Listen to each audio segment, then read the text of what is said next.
प्रकृति ने मनुष्य को तरह तरह की शक्तियां दी हैं। इनमें से एक मुख्य शक्ति है कि मनुष्य आसानी से अपनी बात को कह सकते हैं। प्रकृति ने मनुष्य को आवाज रूपी उपहार दिया है, जिसका उपयोग वे अपनी भावनाओं को प्रकट करने के लिए करते हैं। लेकिन कई व्यक्तियों की आदत होती है कि वह इस आवाज रूपी उपहार का प्रयोग सही से नहीं करते हैं, बल्कि इतना ज्यादा बोलते हैं कि उससे दूसरों का नुकसान हो जाता है। दरअसल हमारी आवाज, हमारे शब्द बिना धार की तलवार कही जाती है। हमारे मुंह से निकले हुए शब्दों में इतनी धार होती है कि यह किसी का भी गला काट सकती है। ज्यादा बोलना किसी भी परिस्थिति में अच्छा नहीं होता है, इसलिए चुप रहने को अपनी ताकत बनाना चाहिए। चुप रहने से कई प्रकार के फायदे हैं। ध्यान लगाने और आत्मचिंतन के लिए बहुत आवश्यक है कि चुप रहने को महत्व दिया जाए। आइए बौद्ध सन्यासी और बहुत ज्यादा बोलने वाले किसान के बेटे की कहानी सुनते हैं। दोस्तों, गौतम बुद्ध की शिक्षा हर किसी के जीवन को नई दिशा दे सकती है। अगर आप भी इसे मानते हैं तो कमेंट्स में नमो बुद्धाय लिखना मत भूलिए। आइए कहानी पर वापस चलें। बहुत समय पहले की बात है। एक गांव में किसान अपनी पत्नी और बेटे के साथ रहा करता था। उसका बेटा बचपन से ही बहुत शरारती स्वभाव था। उसको बहुत ज्यादा बात करने की आदत थी। जब वह छोटा था तब किसान ने सोचा कि अभी यह बच्चा है, बड़ा होकर ठीक हो जाएगा। लेकिन उम्र बढ़ने के साथ साथ किसान के बेटे की ज्यादा बोलने की आदत भी बढ़ती चली गई। किसान ने अपने बेटे को कई बार समझाया कि इतना बोलना ठीक नहीं है, लेकिन उसका बेटा अपने पिता की बातों को कभी गंभीरता से नहीं लेता था। वह गांव के सभी लोगों के साथ बहुत अधिक बातें करता था। उसकी बातों में ज्यादातर इधर उधर के किस्से, कहानियां और चुगलियां ही हुआ करती थीं। कई बार तो वह इन्हीं बातों में अपने परिवार के रहस्यों को भी बाहर उजागर कर देता था। और फिर जब किसान को अपने घर के रहस्य बाहरी लोगों से पता लगता, तब उसे बेहद दुख होता। किसान अब समझ चुका था कि उसके बेटे के साथ गंभीर समस्या है। उसका ज्यादा बात करना कोई सामान्य बात नहीं है।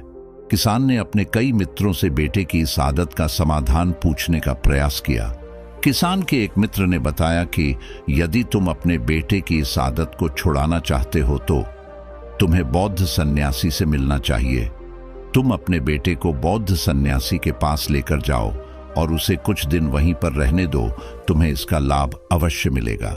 शुरुआत में किसान का बेटा बौद्ध सन्यासी से मिलने के लिए बिल्कुल तैयार नहीं था, लेकिन उसके बार बार समझाने के बाद वह आखिरकार बौद्ध सन्यासी से मिलने के लिए तैयार हो गया। अगली सुबह किसान और उसका बेटा दोनों बौद्ध सन्यासी के पास पहुंचे। किसान ने बौद्ध सन्यासी के चरण छुए और उन्हें अपनी समस्या बताई। किसान ने बताया कि किस प्रकार उसका बेटा स्वभाव से अशांत है और दिन भर बेकार के शब्दों का प्रयोग करता रहता है। वह कभी चुप नहीं रहता है और बातों बातों में अपने घर के रहस्य भी बाहरी दुनिया में उजागर कर देता है। उसका अपने शब्दों पर कोई नियंत्रण नहीं है। बौद्ध सन्यासी किसान की समस्या को समझ चुके थे। वह मुस्कुराए और बोले, तुम अपने बेटे को इस आश्रम में रहने दो। वह कुछ ही दिनों में ठीक हो जाएगा। मैं अवश्य तुम्हारे बेटे को जीवन की नई राह दिखाऊंगा। बौद्ध सन्यासी ने किसान जाने के लिए कहा और बेटे को वहीं पर रुकने का आदेश दिया। किसान का बेटा आश्रम में ही बौद्ध सन्यासी के साथ रहने लगा। वह सबसे बहुत ज्यादा बातें करता था। उसके आने से आश्रम की शांत व्यवस्था में बाधा आ गई थी। आश्रम में रह रहे अन्य शिष्य ध्यान नहीं लगा पा रहे थे, क्योंकि किसान का बेटा सभी को अपनी बातों से परेशान कर देता था। आश्रम के सभी शिष्यों ने मिलकर बौद्ध सन्यासी से किसान बेटे की शिकायत की। बौद्ध सन्यासी ने स्वयं कई बार किसान बेटे को उपदेश के माध्यम से समझाने का प्रयास किया, किंतु उस पर इन बातों का कोई असर नहीं होता था। बौद्ध सन्यासी समझ चुके थे कि किसान के बेटे को समझाने का कोई फायदा नहीं है। अब उसे प्रयोग के माध्यम से ही कुछ सिखाना पड़ेगा। अगले दिन बौद्ध सन्यासी ने आश्रम के सभी शिष्यों को अपने पास बुलाया और कहा कि अगले 1 महीने तक इस आश्रम में मौन व्रत का पालन किया जाएगा। जो भी शिष्य इस मौन व्रत को ठीक तरह से पूरा करेगा उसे पुरस्कार दिया जाएगा, और जो शिष्य इस चुनौती को पूरा नहीं कर पाएगा उसे अगले 1 महीने तक आश्रम के सभी लोगों का काम करना होगा। बौद्ध सन्यासी की यह बातें सुनकर किसान का बेटा बहुत ज्यादा घबरा गया। उसने सोचा कि उसे तो बहुत ज्यादा बात करने की आदत है, किंतु यदि उसने मौन व्रत का पालन तोड़ दिया तब उसे आश्रम के सारे कार्य अकेले करने पड़ेंगे। इसलिए उसने भी चुनौती को स्वीकार कर लिया और मन ही मन 1 महीने तक मौन व्रत का पालन करने की योजना बनाई। शुरू में 1-2 दिन तो ठीक रहा, लेकिन जैसे जैसे दिन बीतता जा रहा था, किसान के बेटे की परेशानी बढ़ती जा रही थी। बार बार उसका मन कर रहा था कि वह किसी से बात करे। अंदर ही अंदर उसका दम घुटने लगा था। वह परेशान और बेचैन रहने लगा था। आखिरकार जब वहां परिस्थितियों को नहीं संभाल पाया, तब वह बौद्ध सन्यासी के पास पहुंचा। उसने बौद्ध सन्यासी को लिखकर बताया कि वह बहुत ज्यादा बेचैन है और किसी से बात करना चाहता है। बौद्ध सन्यासी ने उसे याद दिलाते हुए कहा कि नियम तो नियम होते हैं।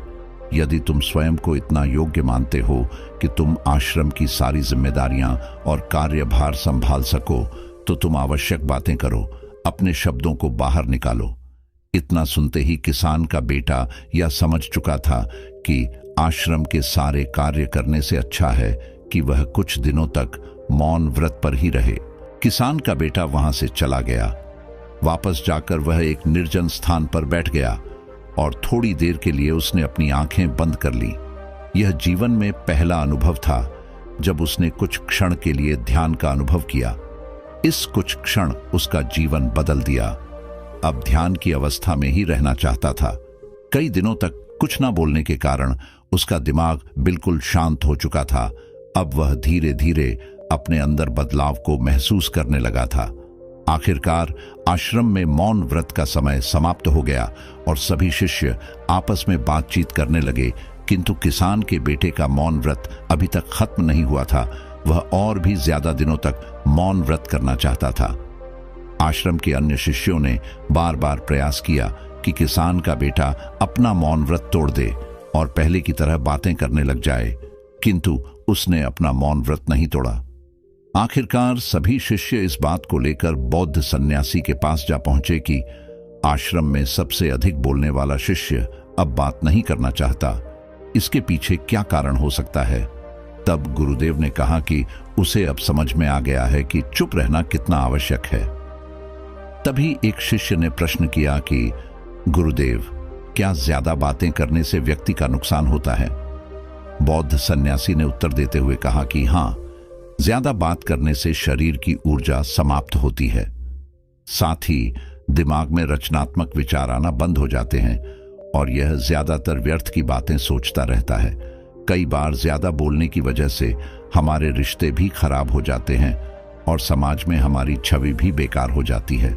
जो लोग ज्यादा बातें करते हैं, कोई उनकी बातों को गंभीरता से नहीं लेता है, बल्कि सब उन्हें मूर्ख ही समझते हैं। तब एक शिष्य ने फिर प्रश्न पूछा कि गुरुदेव, चुप रहने के क्या फायदे हैं? तब बौद्ध सन्यासी ने कहा कि जब व्यक्ति कम बात करता है अथवा चुप रहना पसंद करता है, वह एक तरह से अपनी ऊर्जा को व्यर्थ होने से बचाता है। वह अपने आप को वर्तमान में रखकर अपने जीवन की परिस्थितियों के विषय पर चिंतन कर पाता है। पूरी जागरूकता के साथ अपने विचारों पर नियंत्रण रखता है और इस प्रकार वह जीवन में सामान्य से बेहतर करके दिखाता है।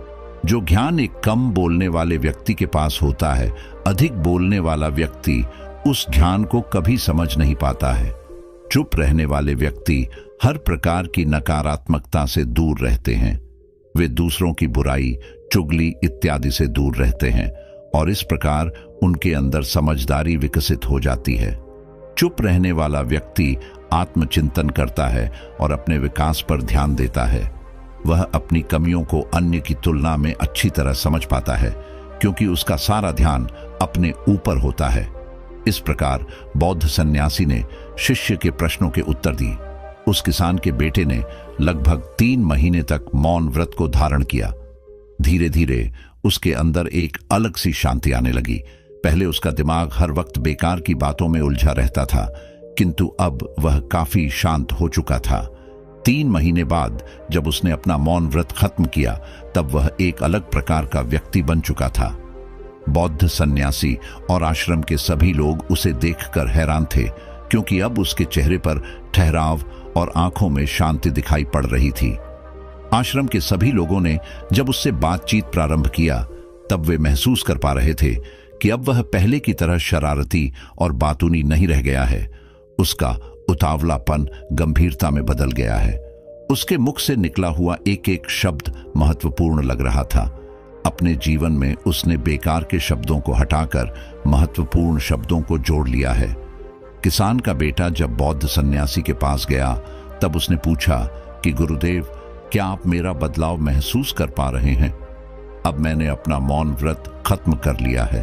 तब बौद्ध सन्यासी ने कहा कि तुम भले ही मुख से शब्द बोल रहे हो, लेकिन तुम्हारा मौन व्रत अभी भी जारी है। किसान के बेटे ने कहा, यह किस प्रकार संभव है? तब बौद्ध सन्यासी ने कहा कि तुमने आंतरिक रूप से मौन धारण कर लिया है और यही बात तुम्हें जीवन में सफलता दिलाएगी। किसान के बेटे ने कहा, गुरुदेव, पहले जब मैं अधिक बातें किया करता था, अपने मित्रों और परिवार को बातें कर करके परेशान कर देता था। तब मेरे आसपास बहुत अधिक शोर था। मौन व्रत के शुरुआती दिनों में जब कोई मुझसे बात नहीं करता था तभी आंतरिक बातें चलती रहती थीं। किंतु अब आंतरिक शांति आ गई है। अब मेरा मन बेकार की बातों में, बेकार के शब्दों पर बिल्कुल नहीं लगता। बौद्ध सन्यासी ने कहा कि इस दुनिया की अधिकतर बुराइयां हमारे शब्दों के कारण ही हैं। हम अपने शब्दों का कर निकल जाते हैं, लेकिन उसका प्रभाव सामने वाले व्यक्ति पर किस प्रकार पड़ रहा है यह हमें समझ में नहीं आता है, और इस प्रकार जाने अनजाने हम अपने शब्दों से ही पाप कर बैठते हैं। बेहतर है कि हम अपने बाहरी शब्दों को अपने अंतःकरण में मोड़ ले और शांत हो जाए। चुप रहने का अर्थ आंतरिक शांति से है। अपने शब्दों को तोलकर बोलकर बोलना चाहिए, क्योंकि बाहर से ज्यादा शोर तो भीतर होता है। हम बाहरी शोर आसानी से समाप्त कर लेते हैं, किंतु सफल वही है जिसने आंतरिक शोर को खत्म किया है। अब तुम जीवन में सफल हो चुके हो। अपने परिवार की ओर लौट जाओ।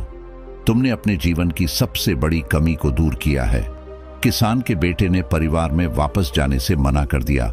उसने कहा कि वह अब इसी आश्रम में रहेगा और बौद्ध सन्यासी का शिष्य बनकर जीवन बिताएगा। इस प्रकार बौद्ध सन्यासी ने किसान बेटे का पूरा जीवन बदल दिया। अब वह शरारती और बातूनी व्यक्ति से एक ठहराव और गंभीर प्रकृति वाला व्यक्ति बन चुका था। थैंक यू दोस्तों। उम्मीद करते हैं आपको यह वीडियो पसंद आई होगी। इस वीडियो को लाइक जरूर करें। इसे अपने परिवार और दोस्तों के साथ भी शेयर करें।